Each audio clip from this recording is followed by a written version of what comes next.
You know, President Obama, he's been in office just over 2 months now, but in some ways it feels like he's still campaigning. Right. Primetime appearances, late night shows, filling out the brackets, and the web. We all can find him at any time on the web pushing his message. Well, Stephen Caliendo, the Associate Professor of Political Science at North Central College, is here for a closer look at why he's trying to sell a message and what does he stand to gain with all of this media exposure? Well, I mean, he stands to gain support. Of course, he stands to lose also because of the overexposure that we talked about in the last hour. But, you know, this is what political scientists refer to as the permanent campaign. And really, presidents, at least since Reagan and maybe even into Carter, have been using polls and trying to understand where the public stands. And for this president especially, I mean, he doesn't have anybody that's better to sell his policies than himself. President Bush had members of Congress that were able to go out and ring the bell. But, you know, Nancy Pelosi, Harry Reid, these aren't the kind of folks that are going to drum up support the way Barack Obama could himself. Now, he is really good at using the new media, whether it's the internet and Facebook or Twitter, things like that.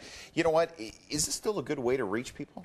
It is, and you know, again, as we move through history and as technology changes, public officials are starting to use always use technology in the best way that they can to reach people. And you know, this is a model that came from the campaign. There's no question about that. Something that in 2004 Howard Dean took advantage of. But Barack Obama's campaign, whether it was Facebook or whether it was their meetups or their My Barack Obama site, this is a way that they've been getting in touch with people. Well, and they really stay ahead of the curve. I was talking with some folks yesterday about how, you know, young people, they'll go to something for a little bit and then they move on, kind of like MySpace was huge, and now MySpace is starting to fall away. Absolutely. And they do a pretty good job of staying ahead of that curve. Right. I mean, they have young people working on the campaign, and they have young people that are in the White House now, and they're paying attention to these things. You know, Barack Obama's not using Twitter the way some members of Congress are using Twitter, is saying I'm about to, you know, cook my cake. And Claire McCaskill, for instance, is always tweeting about her own personal experiences as well as professional stuff.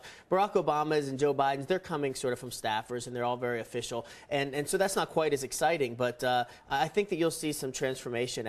I don't think they may let him keep his BlackBerry. They're not going to let him send his own tweets out, that's for sure.